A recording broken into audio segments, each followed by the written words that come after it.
ವರ್ಷದಿಂದ ಸೇನಾ ನೇಮಕಾತಿ ಕೂಡ ಆಗಿಲ್ಲ.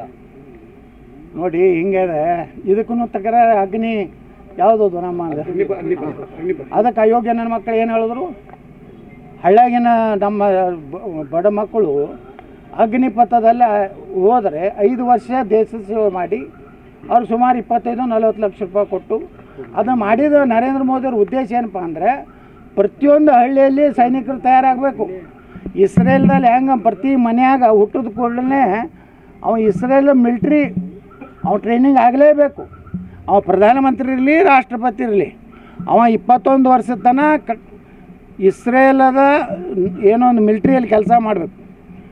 ಹಂಗೆ ನರೇಂದ್ರ ಮೋದಿಯವರು ಅಗ್ನಿಪಥ ಮಾಡಿದ್ರು. ಅಗ್ನಿಪಥ ಮಾಡಿದ ಉದ್ದೇಶ ಏನಂದ್ರೆ ಪ್ರತಿ ಹಳ್ಳಿಯಲ್ಲಿ ಒಂದು 100 ಮಂದಿ ಸೈನ್ಯದಲ್ಲಿ ಕೆಲಸ ಮಾಡಿ ಬಂದ್ರೆ ಇಂಥ ಸುಳ್ಮಕ್ಳು ಇವತ್ತು ಹಳ್ಳಿ ಒಳಗೂ ನಾಳೆ ದಂಗೆ ಹೇಳ್ತಾರೆ ಅವರು. ಎಲ್ಲಿ 50% ಮುಸ್ಲಿಮ್ ಪಾಪ್ಯುಲೇಷನ್ ಆಗ್ತೈತೆ ಅಲ್ಲಿ ದಂಗೆ ಗ್ಯಾರಂಟಿ.